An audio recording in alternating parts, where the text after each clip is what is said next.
free Breathwork challenge, our 5-day challenge.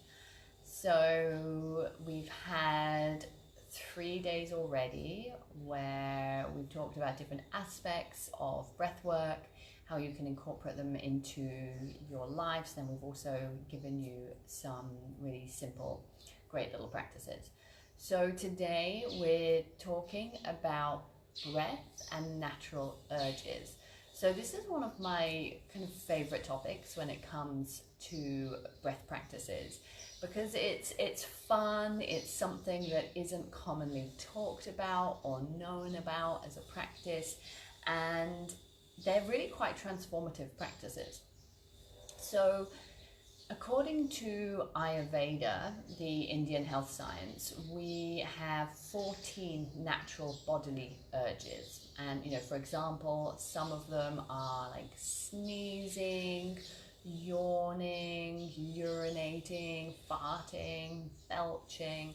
Okay, and it's natural urges that the body has. And according to Ayurveda, we should never stifle any of our natural urges, right? We should never stifle a yawn, a burp, a fart. We should never hold in our wheeze or our poos. Like, none of that stuff is really conducive to optimum health and wellness. So when it comes to breath practices that are natural urges, we have sighing and yawning, okay? And really what I love about having these as practices is they are really different, right? They're different, and at the same time they are so freaking normal because we do them all the time. But also what has really fascinated me, being a sort of breathwork practitioner and looking at all different angles of breathwork and breath practices, is actually how taboo some countries, some societies, some cultures see these natural urges. So I grew up in the UK, and yawning was something that you at school you kind of got like smacked on the wrists for. It was often that like, oh, am I boring you? You're obviously not paying attention, or you didn't get enough sleep last night. And so I grew up in a culture where we would put our hands over our mouth and sort of stifle this yawn, and then we would often feel the need to apologize for yawning, because the status quo was that if you yawned in somebody's presence, it was a sign that you were not interested in what they were saying, or that you were bored. And I think some cultures see it differently. I've heard from other people that I've spoken to that they never had that growing up at all, okay? And, and it's the same with sighing, right? Think about when, particularly growing up, right? Because a lot of this stuff is imprinted in us when we're super young. So just think about when you were young with sighing or yawning, now maybe thinking about sighing, if you sighed in somebody's presence, what generally was the response? Was it completely neutral? It didn't matter, it wasn't a thing? Or was it like, oh, sorry, am I frustrating you? Often it was seen as a sign of being frustrated, of being irritated, of, just sort of a bit kind of angsty with someone. So for me, growing up where I grew up, sighing wasn't such a big thing. There wasn't such a big thing like there was with yawning, okay? But it was still a little bit like you didn't do those kind of things in front of people because somebody might comment. So have a think about that and really think, what do I stifle? And it can be in any of the natural urges, okay? You can have a Google and see what the whole list of the 14 are. But have a think, how much do you stifle? How much of your own body expression do you stifle on a day-by-day basis? And particularly including the breath, okay? Because we want our breath to be free-flowing in all its forms, in all its ways, in all its dynamisy. We want it to be able to be free, to be expressive, to be expansive, to be able to evolve, to be able to shape shift depending on like our environment, depending on how we're feeling, depending on, you know, everything that's going on.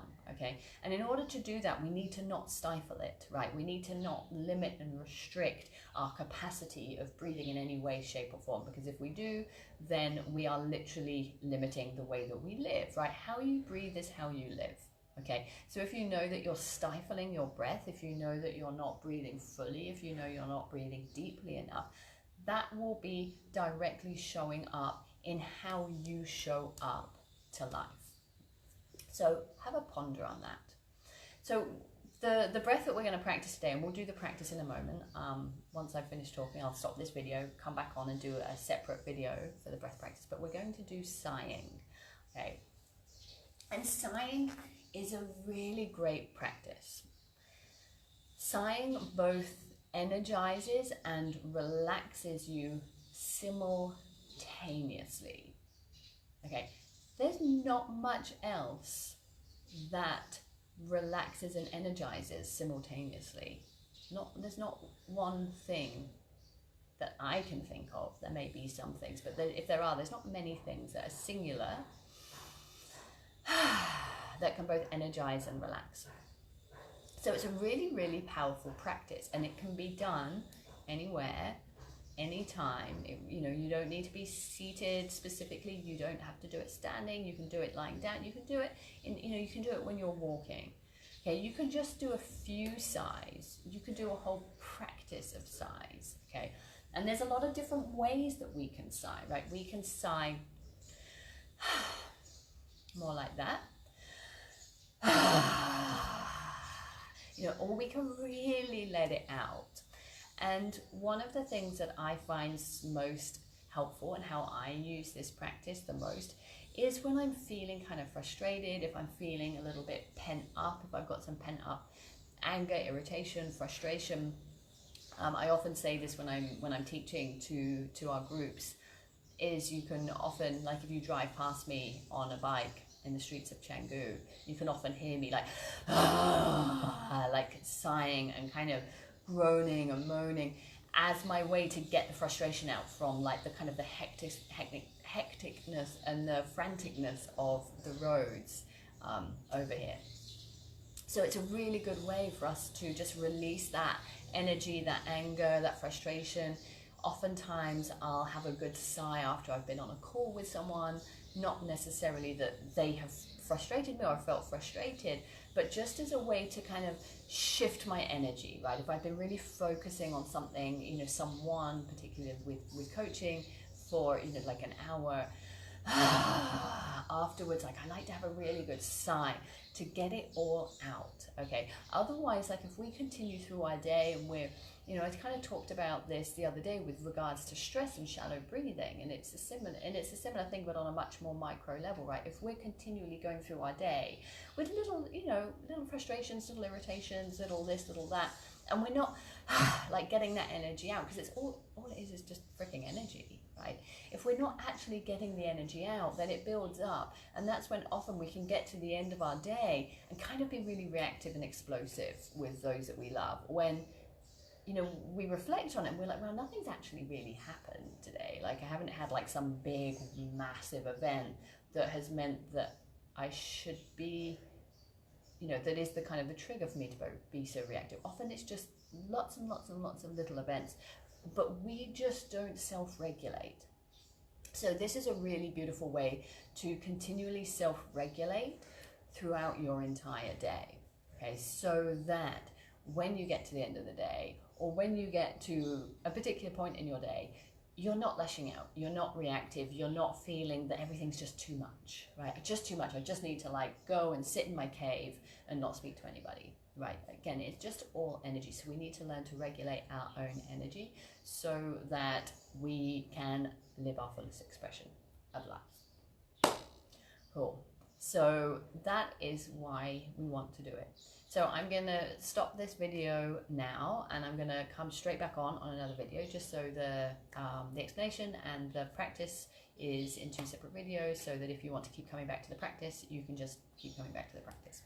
Awesome. Right, I will hang up here and I'll be back in a minute.